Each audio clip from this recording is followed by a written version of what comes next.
দুই বউ মিলে কি এমন গপ্প করছো শুনি? না না মা, তেমন কোনো কিছু নয়। ওই দুজনে বসে একসাথে রান্না করছি আর কি। রান্না করছো না ছাই? নিশ্চয়ই ছোট মহারানী এইবার তোমাকে বলছে সে এইবার কাজ কাম ফেলে রেখে কলেজে যাওয়ার কথাই নিশ্চয়ই বলছে তোমাকে। আরে না না মা, তেমন কিছু না। আসলে ছোট বলছিল রান্না তো প্রায় শেষের দিকে, এইবার ও একটু কলেজে যাবে আর কি। হুম, জানি তো ছোট মহারানীর আর কাজ কি, সারাদিন ঢেই ঢেই করে কলেজে যাওয়া, আবার কলেজ থেকে বাড়ি ফিরে দুমুঠো খাওয়া। তার আর কি কাজ? নামে নামে শুধুমাত্র তোমার পাশে বসে থাকে। তুমিই তো সবকিছু করো, ছোট বউ কখন কি করে শুনি? না না মা, আপনি একদম ঠিকই ধরেছেন। আমি এবার কলেজে যাব, আমার কলেজে যাওয়ার দেরি হয়ে যাচ্ছে। নবাবের বেটি এসেছে, ও পড়াশোনা করবে আর লোকেরা রান্না করে ওর মুখে তুলে দেবে। বেহায়া কোথাকার। উফ মা, কেন এরকম করে বলছো? ছোট পড়াশোনা করতে চাই, করুক না। আমি তো আছি সংসারে কাজবাজ করার জন্য। আমি তো কখনো তোমাকে কোনো অসুবিধার কথা বলিনি মা। তোমার কোনটা অসুবিধা হচ্ছে বলো না মা, আমি আছি তো। থাক বড় বউ, প্রশ্রয় দিয়ে তুমি ওকে একেবারে মাথায় তুলে নাচাচ্ছ। তুমি আর কত ছাড় দেবে ওকে? ওকে তো সংসারের কোনো কুটোটি তুমি নাড়তে দাও না। বিয়ের 1 বছর হয়ে গেল, এখনো সেই স্কুল কলেজ আর পড়াশোনা নিয়েই পড়ে আছে। বলি, এবার তো অন্তত সংসারের কাজে হাত লাগাতে বলো। নিজে একা একা কত খাটবে, আর খেটে খেটে তো শরীর একেবারে কয়লা করে ফেলেছো। না মা, সেরকম কিচ্ছু না। এই কয়টা তো কাজ মাত্র সংসারের, আমি একা সব সামলে নিতে পারবো। আর তাছাড়া আমি যে একাই সংসারের কাজ করছি তা তো না মা। ছোট তো সকাল থেকে উঠে কলেজে যাওয়ার আগে অব্দি যতটুকু কাজ করা যায় ও তো করেই দেয়। তেমন কোনো অসুবিধা আমার হয় না মা। থাক বড় বউ, তুমি আর ওর হয়ে সাফাই গাইতে এসো না। আমার চেনা আছে কে কেমন। মা, এরকম করে বলবেন না। আসলে ছোট পড়াশোনা করে যদি নিজে কিছু করতে চাই, করুক না। থাক বড় বউ, নেহাত তুমি ভালো মানুষ, তাই তোমার কাছে এসব কিচ্ছু মনে হচ্ছে না। আমার তো গা জ্বালা করছে, দু চোখে সহ্য করতে পারছি না ওকে। রাহুল যে কি করে কুক্ষণে ওকে বিয়ে করে এনেছিল, তাই আমি ভেবে ভেবে আমার মাথা খারাপ হয়ে যাচ্ছে। থাক না মা, কেন শুধু শুধু ওকে নিয়ে ঝামেলা করছো? চলো দেখি, খাবে চলো। তোমার বড় ছেলে এখনো খায়নি তোমার জন্য। আমি জানি আমার বড় ছেলে আমার জন্য বসে থাকবে, আমি না খেলেও খাবে না। কিন্তু ছোট ছেলেটা দেখেছো তো, বউকে ছাড়া এক পাও চলে না। সেই বউ কখন খাবে, কখন কলেজ যাবে, বউয়ের কোনটাতে অসুবিধা হচ্ছে কিনা, সেই সব নিয়ে ওর মাথা ব্যথা। কখনো কি কোনো খেয়াল রেখেছে আমাদের প্রতি? ওর কোনো খেয়াল নেই এই সংসারের প্রতি। না না মা, সেরকম কিচ্ছু না। আসলে ভাই একটা চাকরির চেষ্টা করছে খুব। ওর বইয়ের পড়াশোনার সাথে সাথে ও নিজেও তো পড়াশোনা করছে। তারপর 3-4টে টিউশনও পড়াচ্ছে। নিজেই খাওয়ার সময় পায় না ঠিক মতো, তার উপর আমাদের সাথে কিভাবে সময় দেবে বলো তো? থাক বড় বৌমা থাক, তুমি যে ওদেরকে ফুল সাপোর্ট করো তা আমি ভালো করেই জানি। তোমাকে বলা মানে বৃথা। চলো, আমাদের খেতে দেবে চলো। ও মা, তোমরা খেতে বসে গেছো? আমাকে একটু ভাত দাও তাহলে। কেন বাবা, তোমার সেই নবাব নন্দিনী কোথায়? ড্যাং ড্যাং করে তো কলেজে চলে গেল। কই, তোকে তো ভাত দেওয়ার ক্ষমতা নেই তার। না মা, মিলি পড়াশোনা করছে, তাই আর ওকে আমি ডিস্টার্ব করি না। আমি চলে আসলাম খেতে। আর ও কখন যে কলেজ থেকে ফিরবে তাও তো জানি না, তাই ভাবলাম আমি খেয়ে নিয়ে ওর ভাতটা ওর জন্য ঘরেই নিয়ে যাব। তাই ওকে আর এখানে এসে খেতে হবে না। সারাদিন কলেজ করে আসে, ওরও তো একটু কষ্ট হয়। বউ নিয়ে এত আদিক্ষেতা আমি আর দেখিনি বাপু। দেখলে একেবারে গা জ্বলে যায়। নিজে একটা পুরুষ মানুষ হয়ে নিজের বউকে যে কি করে সারাদিন বাইরে চড়তে পাঠিয়ে দিস, তা আমার মাথায় আসে না বাপু। মা, কি বলছো তুমি এসব? মিলি কলেজে যাই পড়াশোনা করতে, এরকম খারাপ খারাপ মন্তব্য কেন করছো? তুই চুপ কর বাপু। কলেজে যায় নাকি অন্য কারোর সাথে ঢলাঢলি করতে যায় সে আমার ভালো করেই জানা আছে। আমাকে আর ওসব শেখাতে হবে না। আর তোকে যে ওষুধ করে রেখেছে সেটাও আমি বেশ ভালো করেই বুঝতে পারছি। না হলে ওরকম বেহায়াপনা বউ কেউ সহ্য করে নাকি? মা, তুমি ওকে নিয়ে আর একটাও খারাপ কথা বলবে না। ও কিন্তু পড়াশোনার জন্যই যায়, আর আমি ওকে খুব ভালো করেই চিনি। ও ওরকম ধরনের মেয়ে নয় মা। শোন বাবা, একটা কথা তোকে পরিষ্কার করে বলে রাখি, এ বাড়িতে থেকে এসব বেহায়াপনা কিন্তু বেশি দিন চলবে না। আমি এই বলে রাখলাম। আর কয়েকটা দিন দেখবো তোর বউ যদি কলেজে যাওয়া বন্ধ করলো তাহলে তো খুবই ভালো। আর যদি তোর বউ কলেজে যাওয়া বন্ধ করে তাহলে এইসব নষ্টামি আমার বাড়িতে আমি চলতে দেব না। আমি তোদের দুজনকেই ঘাড় ধাক্কা দিয়ে বাড়ি থেকে বের করে দেব। তাই আগে থেকে বলে রাখছি, ভালো যদি চাস তাহলে তোর বউকে শুধরে নিতে বল। কলেজ পড়াশোনা এসব কি, হ্যাঁ? বিয়ের আগে যা করেছে করেছে, এখন ওইসব নিয়ে থাকতে হবে তার কি কোনো মানে আছে নাকি? এখন বিয়ে হয়েছে, সংসার, বাচ্চা কাচ্চা এইসব নিয়েই তো জীবন কাটাতে হবে। এখনো যদি বিয়ের আগের জীবন নিয়েই পড়ে থাকবে তাহলে তো বিয়ে করার কোনো প্রয়োজন ছিল না। মা, এসব তুমি কি বলছো? ও বিয়ের আগে আমাকে বলেই রেখেছিল ও পড়াশোনা করতে চায়, ও নিজে কিছু একটা করতে চায়। আর তাছাড়া মা, আমরা দুজন যদি পড়াশোনা করে দুজন দুজনের মতো কিছু করি তাহলে তো আমাদের সংসারেরই ভালো। আমরা তো খারাপ কিছু করছি না মা। আমি নিজেও একটা চাকরির চেষ্টায় ঘুরে বেড়াচ্ছি। আর তাছাড়া মিলি যদি নিজে কিছু একটা করতে পারে তাহলে তো ভালোই হয়। শোন বাবা, ওইসব ভালো আমাকে দেখাতে আসিস না। ওইসব ভালোর কোনো প্রয়োজন নেই, বুঝেছিস? আমার সংসারের বউগিন্নিরা কোনো কাজ করবে এটা আমি কিছুতেই হতে দেব না। তুই চাকরির চেষ্টায় আছিস, থাক না বাপু। কেন বউটাকে নিজের মতো করে ঘোরাচ্ছিস? এইসব বউদেরকে কিন্তু আমি দু নজরে দেখতে পারি না। তাই ভালোই ভালোই বলছি, তোর বউটা আজকে কলেজ থেকে ফিরুক, তারপর বউটাকে ভালো করে বোঝাস। না হলে কিন্তু আমার থেকে খারাপ কেউ হবে না। আর তাছাড়া কিছুদিন যাবৎ দেখেই যাচ্ছি, কিছু বলিনি মানে এসব ভেবো না যে তোমার বউয়ের এসব নাচনগিরি আমি সহ্য করে যাব। কি শুরু করেছো তুমি মা? ভাত খাওয়ার ইচ্ছাটাই চলে গেল। ভালো লাগে না এসব। হ্যাঁ, যা যা, না খেয়ে থাকার অভ্যাস কর। দুদিন পরে তো এই না খেয়ে কাটাতে হবে তোর। তোর বউ তোকে পথের ভিখারি করে দেবে, এই আমি বলে রাখলাম। বড় বৌমা, বড় বৌমা, কোথায় তুমি? আমাকে একটু জল দিয়ে যাও মা, খুব জল পিপাসা পেয়েছে। এই নিন মা আপনার জল। এ কি, তুমি এসেছো কেন? আমার বড় বৌমা কোথায়? বড় বৌমাকে পাঠিয়ে দাও। আসলে মা, দিদি রান্না করছে, তাই ভাবলাম আমি জলটা নিয়ে যাই। তাই বলে তুমি জল আনবে? তোমার হাতের জল আমি কিছুতেই খাবো না। সারাদিন বাইরে বাইরে কি করে বেড়াই তার নেই ঠিক, সেই হাতে তুমি জল নিয়ে এসেছো আমার জন্য? ছোবো না আমি ওই জল, নিয়ে যাও এখান থেকে। দরকার পড়ে আমি নিজে গিয়ে জল খেয়ে আসবো, তবুও তোমার হাতের জল আমি স্পর্শ করব না। আর তাছাড়া তোমাকে এই ঘরে ঢোকার সাহস কে দিয়েছে? কি হয়েছে মা? সকাল সকাল তোমাদের আবার এসব কি শুরু হলো শুনি? তোর বউয়ের এত বড় সাহস কি করে হয় যে সে আমার ঘরে ঢোকে? ওই নোংরা মেয়ে ছেলেটাকে আমি একদম সহ্য করতে পারি না, সেটা তো ভালো করেই জানিস। ওই মেয়েটা কেন আমার ঘরে ঢুকলো? ওই মেয়ে ঘরে ঢুকলে যে আমার ঘর অপবিত্র হয়ে যায়। আর কতবার বলবো তোদেরকে, আমি না বলেছি ওই মেয়ে যেন আমার ঘরে কোনো রকম ভাবে না ঢোকে? কি সব আলতু ফালতু কথা বলছো তুমি? কেন এইভাবে ওকে অপমান করছো? কিভাবে আবার অপমান করলাম শুনি? যেটা সত্যি সেটাই বলেছি। তোর বউ যেন কোনো রকম ভাবে আমার গায়ের ধারে না ঘেঁষে। আমি একদম সহ্য করি না ওই মেয়েটাকে। আর তাছাড়া অপমান আমি কেন তোদেরকে করব? অপমান তো তোরাই আমাকে করছিস, প্রতিনিয়ত করেই যাচ্ছিস। তোর বউয়ের যে চরিত্রের কোনো ঠিক নেই, কোথায় যে কি সব করে বেড়ায় কে জানে। পাড়ার লোকের কাছে আমাকে ছোট করে দিয়েছিস তোরা।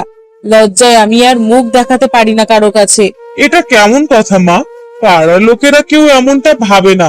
একটা বাড়ির বউ হয়ে যে সে এখনো পড়াশোনা করছে, নিজের ভবিষ্যৎ নিয়ে ভাবে, সেটাতে তো পাড়ার কারোর কোনো অসুবিধা আমি দেখছি না। আর তাছাড়া পাড়ার লোককে তো এই বিষয়টা নিয়ে গর্ব করা উচিত। তাদেরও তো জানা দরকার যে একটা মেয়েকে কিভাবে স্বাবলম্বী হয়ে ওঠা দরকার। আর তাছাড়া আমি কাকে কি বলছি আর কাকেই বা কি বোঝাচ্ছি? তোমার মতো নোংরা মানসিকতার মহিলারা কখনো এসব বুঝবে না। সামান্য পড়াশোনা করার বিষয়টাকে নিয়ে যদি তুমি এত বড় ক্যাচাল করতে পারো তাহলে আর তো আমার কিছু বলার নেই। কি কি বললি তুই? আমি নোংরা মানসিকতার লোক? তোদের এত বড় সাহস! আমি জানি, আমি জানি এই মেয়ে তোর মাথা খেয়েছে। এই মেয়ে তোকে যে বশীকরণ করেছে তার বুঝতে আমার কোনো রকম বাকি নেই। শোন, আজকে তোদের একটা ফাইনাল কথা আমি বলেই দিচ্ছি। এই বাড়িতে হয় তোরা থাকবি আর না হলে এই বাড়িতে আমি থাকবো। আমি আর এসব মেনে নিতে পারছি না। যা এখান থেকে, এক্ষুনি বেরিয়ে যা। এই বাড়ির চৌকাটে আর কোনোদিন যেন তোদেরকে না দেখি। জানি মা, তুমি তো এটাই চাইছিলে। তুমি চেয়েছিলে যেন আমি ওকে ছেড়ে দিই, কিন্তু না মা, আমি ওর স্বপ্নকে সত্যি করব। আর একদিন তুমি ঠিকই বুঝবে যে আমরা কখনো ভুল ছিলাম না, মিলি কখনো ভুল ছিল না। আর যখন বুঝতে পারবে মা, তখন কিন্তু বড্ড দেরি হয়ে যাবে। সেই যখন থেকে আমি ওকে বিয়ে করে ঘরে এনেছি, তখন থেকেই তুমি ওকে সহ্য করতে পারো না। তাহলে আমরা বাড়ি থেকে বেরিয়ে যাচ্ছি, আর কখনো ফিরবো না এই বাড়িতে। চলো মিলি। কি গো, বাড়ি থেকে তো বেরিয়েই এলাম, কিন্তু কি করব আমরা? কোথায় থাকবো, কি খাবো, কিছুই তো বুঝতে পারছি না। চিন্তা করো না গো, একটা না একটা ব্যবস্থা ঠিকই হয়ে যাবে। এই যে এই বাড়িটা আমরা ভাড়ায় নিয়েছি, রমেশ কাকাকে বলে এই বাড়িটা কিছু মাসের জন্য আমরা থাকবো। কি বলছো? এই বাড়িটায় থাকতে গেলে ঘর ভাড়াও তো দিতে হবে। তা ঘর ভাড়া কত কি নেবে শুনি? আরে ঘর ভাড়া তো চেয়েছে অনেক, কিন্তু কি আর করার, কাকাকে তো বুঝিয়ে বললাম আমাদের এই অবস্থা, কি থেকে কি করব কিছুই বুঝতে পারছি না। কাকাকে বলে একটু কম সম করে বাড়িটাকে নেয়ার ব্যবস্থা করেছি। তা তুমি ঠিক করেছো। তবে তবে বাড়ির টাকা দেবে কিভাবে? আর সংসারটাই বা চালাবো কিভাবে? এতদিন ওই বাড়িতে আমাদের তো কোনো চিন্তা ছিল না, কিন্তু এখন তুমিও তো কিছুই করো না আর আমিও তো কিছুই করি না। তাহলে তাহলে কি হবে? আরে তুমি একদম চিন্তা করো না, আমি তো 2-4টে টিউশনি করি, সেখান থেকে যেটুকু হবে না হয় ঘর ভাড়াতেই দিয়ে দেব, আর বাকি সংসারটা যেভাবে চালানো না হয় চালিয়েই নেব। বিশ্বাস করো, হয়তো আমাদের এখন অসহায় অবস্থা চলছে, কিন্তু উপরওয়ালার আশীর্বাদে একদিন আমাদের অবস্থা ঠিকই ভালো হবে। একদিন আমি তোমাকে অনেক সুখী রাখতে পারবো। হ্যাঁ গো, জানি। সেই জন্যই তো তোমার হাত ধরে এক কাপড়ে ওই বাড়ি থেকে চলে আসলাম। আমাকে দুটো খেতে দাও, আজ একটা ইন্টারভিউ আছে। হ্যাঁ, দিচ্ছি। কিন্তু কিন্তু তুমি যে ইন্টারভিউটা দিতে যাবে, চাকরি কি হবে? আরে গিন্নি, সেটা তো বলা যায় না, তবে আমার কেন জানি না মন বলছে এবারে চাকরিটা হয়েই যাবে। আর শোনো, বেশি কথা বাড়িও না, আমাকে দুটো খেতে দাও। কি খেতে দেবো তোমায়? সেই যে দুমুঠো ভাত রেঁধে বসে আছি, ঘরে তো কিছুই নেই রান্না করার মতো। ও, ঘরে কিছু নেই? আচ্ছা ঠিক আছে, কিছু দিতে হবে না, তুমি বরং একটু নুন আর একটু তেল দাও। নুন আর তেল দিয়ে খেতে কি যে ভালো লাগে, আমি খেয়ে নিতে পারবো। দাও দাও। আচ্ছা ঠিক আছে, তোমাকে খেতে দিচ্ছি, তুমি একটু বসো। কি গো, ফিরে এলে যে? চাকরির কি খবর? কিছু কি হলো? আরে গিন্নি, সুখবর সুখবর, আমার চাকরিটা হয়েই গেছে। আর তাছাড়া চাকরিতে ভালো মোটা অঙ্কের একটা বেতনের কথাও বলা হয়েছে আমাকে। কি কি বলছো? তোমার চাকরিটাও হয়ে গেছে? যাক, আমাদের দুঃখের দিন শেষ হলো। আমাদেরকে আর এত কষ্ট করতে হবে না। যাই হোক, তোমার চাকরিটা হলো বলেই এ যাত্রায় রক্ষে, না হলে যে আরো কত কষ্ট করতে হতো তার কোনো ঠিক নেই। হ্যাঁ গিন্নি, সবই তো বুঝলাম, কিন্তু কিন্তু তোমার যে পরীক্ষাটা এখনো শেষ হয়নি, তোমার পরীক্ষাটা শেষ হোক, তারপর তোমার কিছু একটা করার ব্যবস্থা অবশ্যই করতে হবে। তা যা বলেছো। ঠিক আছে, আসো, ভাত খেতে দিই তোমাকে।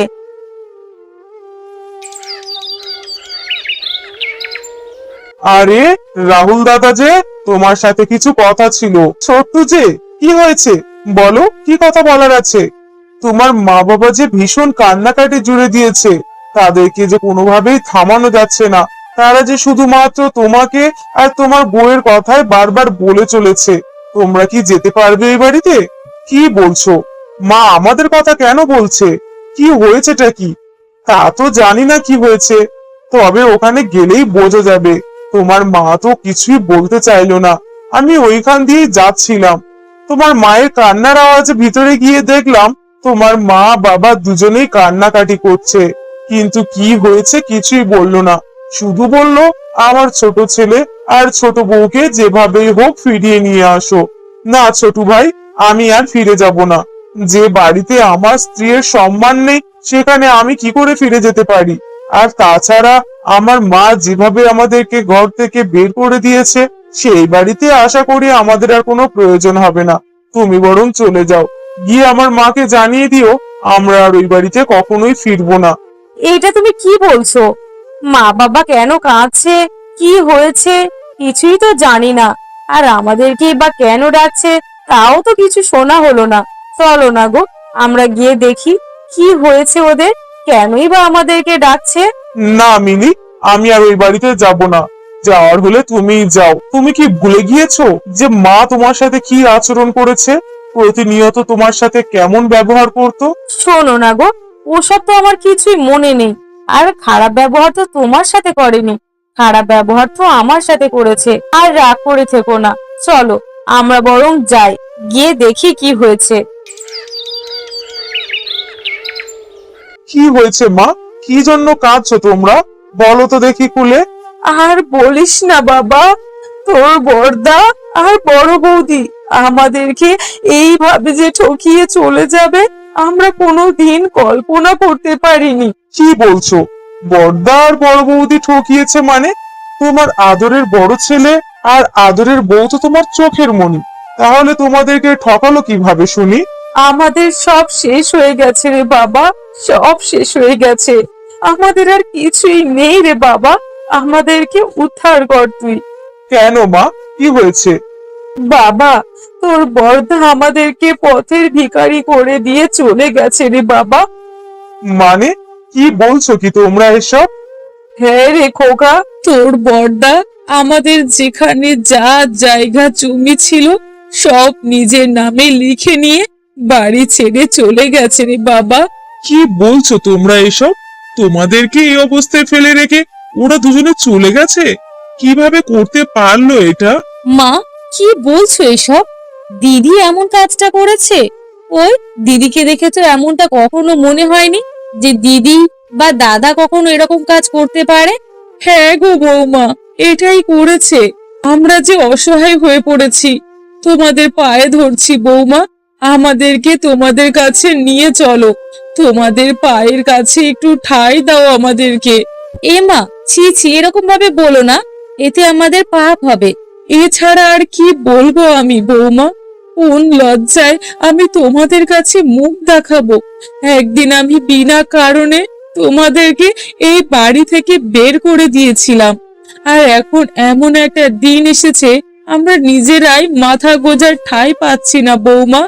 খোকা, আমাকে ক্ষমা করে দে খোকা, আমি তোদের উপর অনেক অন্যায় করেছি। আমি জানতাম মা এরকম কিছু একটা হবে। না চাইতে তুমি ওদেরকে সবকিছু মুখের ধারে তুলে দিয়েছো, কোনো পরিশ্রম করতে দাওনি ওদের, এমনকি পড়াশোনাটাও ওদের করতে দাওনি। শুধু সারা জীবন বলে এসেছো ছেলেরা পড়াশোনা করে চাকরি করলে আমার এত বড় সম্পত্তি কে ভোগ করবে? চাকরি করার প্রয়োজনই নেই কারোর। সেটাই করেছে তো সে এখন। তার নিজের পরিশ্রম করে কিছুই করতে হয়নি, বাবা মায়ের সম্পত্তিটাই হাতিয়ে নিয়ে পালিয়েছে এখান থেকে। আমি বড্ড ভুল করেছি বাবা, বড্ড ভুল করেছি। আমি এখন বুঝতে পারছি, না চাইতেই সবকিছু ওদেরকে মুখে ঠেলে দিয়ে ওদেরকে লোভী করে তুলেছি। লোভের বশে ওরা ন্যায় অন্যায় জ্ঞানটাই হারিয়ে ফেলেছে। তোরা আমাকে ক্ষমা করে দে বাবা, ক্ষমা করে দে। তুমি আমাদেরকে পড়াশোনার জন্য কত কথা শুনিয়েছো, আমাদেরকে বাড়ি থেকে বেরও করে দিয়েছিলে, কিন্তু আজ দেখো সেই পড়াশোনা করে আমরা দুজনেই প্রতিষ্ঠিত হয়েছি, দুজনেই ভালো চাকরি পেয়েছি, সুখে সংসার করছি। আর এসব কিছু সম্ভব হয়েছে তোমাদেরই কারণে। তোমরা যদি সেদিন আমাদের উপর এই অন্যায়টা না করতে, তাহলে আমরা কোনোদিনই এই জায়গাটায় আসতে পারতাম না। তাই যা হয় ভালোর জন্যই হয়। তোমাদের কারণে আমাদের কোনো ক্ষতিই হয়নি, বরং ভালোই হয়েছে। তাই তোমাদের উপর আমাদের কোনো রাগ অভিমান কিছুই নেই। তোমরা আমাদের সাথেই চলো, আমাদের বাড়িতেই থাকবে, ওখানে তোমাদের ভালো রাখার সমস্ত দায়িত্ব আমাদের। তোমাদের দেখে আমি একটা কথা ভালোই বুঝতে পারছি বৌমা, যে পড়াশোনা শিখে আর যাই হোক অমানবিক হতে পারে না। আর তোমরাই তার জলজান্ত উদাহরণ গো বৌমা। আমাকে পারলে মাফ করে দিও, এই বুড়ো মাটাকে ক্ষমা করে দিও।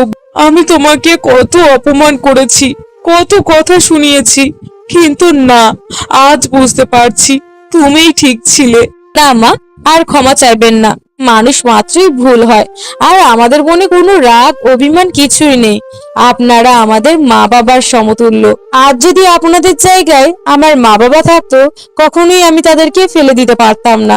আর আপনারাও আমার মা বাবা, আপনাদেরকেও আমি কখনো ফেলে দিতে পারবো না।